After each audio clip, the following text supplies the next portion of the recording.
11-inch incision. And then if we go to the next one, those are brachytherapy tubes. And I'll explain more about that in a moment.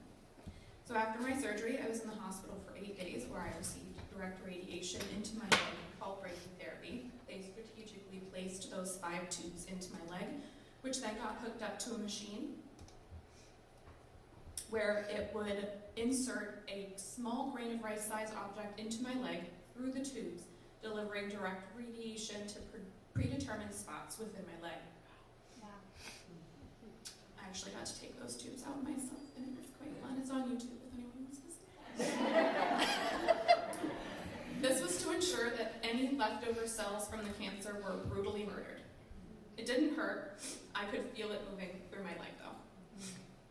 I spent my 23rd birthday in the hospital, and it may sound weird, but it was one of the best birthdays I've ever had. Each nurse brought me in a cake. My friend and her sister and mom came in all the way to Boston with 2 cakes. My dad came and stayed for most of the afternoon and evening. And when I went for my radiation after the treatment, they opened the lead doors, and the entire staff, nurses, and even the doctor came in singing happy birthday with, you guessed it, more cake. And all of the cake was nice, but the real takeaway for me was seeing and feeling how much I was cared for, especially by people who didn't know me. While I was in the hospital, the pathology report came back from the tumor. There were traces of synovial sarcoma in the tumor, but the tumor was actually extraskeletal mesenchymal chondrosarcoma.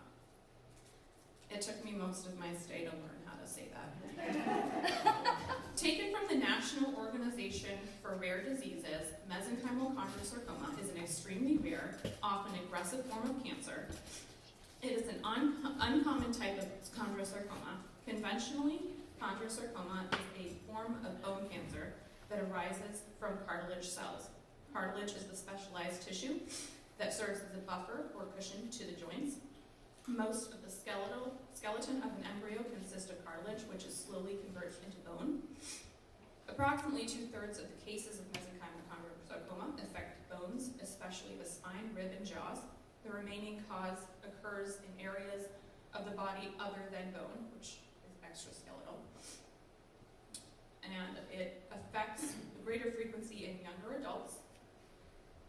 This form of cancer can spread to other areas of the body and cause life-threatening complications. Mesenchymal chondrosarcoma was first described in the medical literature in 1959. It is an extremely rare form of cancer. Fewer than 800 cancers have been reported in the medical literature. This tumor is most common in children and young adults, but can affect individuals of any age, including young children and older adults. And females are often affected slightly more than males. And this one says mesenchymal chondrosarcoma itself approximates for 5 to 10% of all cases of chondrosarcoma. And then extraskeletal mesenchymal chondrosarcoma is an uncommon cartilage tumor that primarily occurs in adolescents and young adults and accounts for 1.2% of all chondrosarcomas, and that's not even encompassing regular cancers. And one of the places it can come back to most is the lungs. They said that I would have to come back every 3 months to get my leg, chest, abdomen, and pelvis checked to watch for any signs of any more of these little buggers coming back. And then in 2013, after one of my routine scans, the doctor informed me that they had found 2 spots on my right lung. Actually, you can go to the next picture.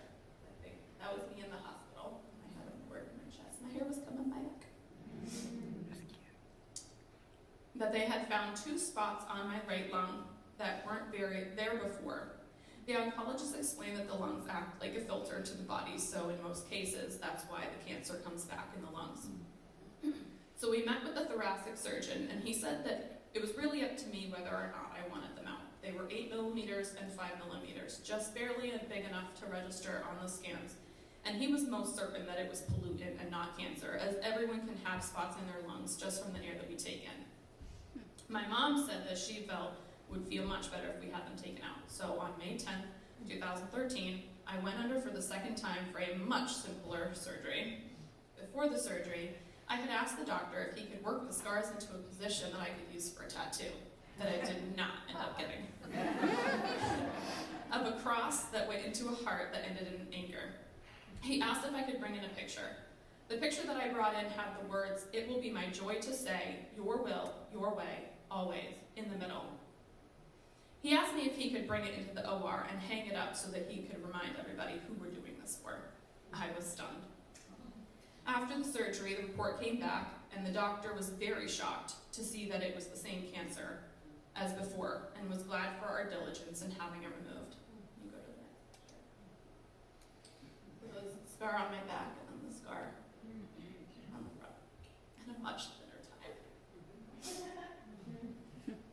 At this point, I was 26. I had been through cancer twice. I was ready for a life. I wanted more than anything to get married and settle down. Well, God is so good, and his timing is perfect, because 5 weeks after my lung surgery, I met my husband. He's so pretty.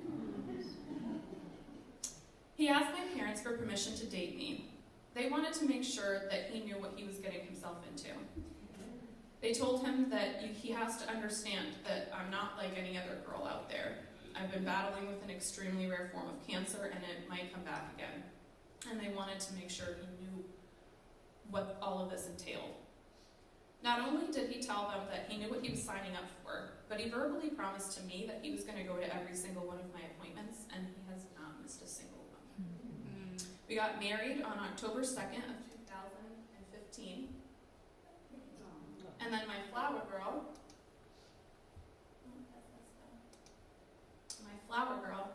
was that 1.5-year-old that I was holding when all of this started. Oh, wow. As Michael and I settled down, we started thinking about having kids. Michael had a few concerns about whether or not I'd be able to conceive, but I was not worried. And 1 year after we got married, just like that, I was pregnant.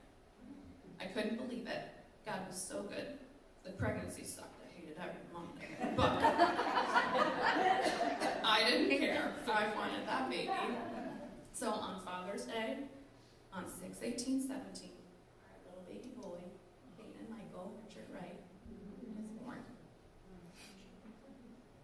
From around the time I got married and up until last August, my oncologist in Boston had been monitoring a spot on my left lung. I had started seeing my thoracic surgeon regularly again, and this past August, he noticed that it had grown from 10 millimeters to 10 millimeters and had a halo effect. The scan on the left is from a year previous, and then the one on the right is the one that he was talking about with the halo effect around the tumor. This was showing that it was in the process of growing. We had it removed, as many of you know, on October 1st.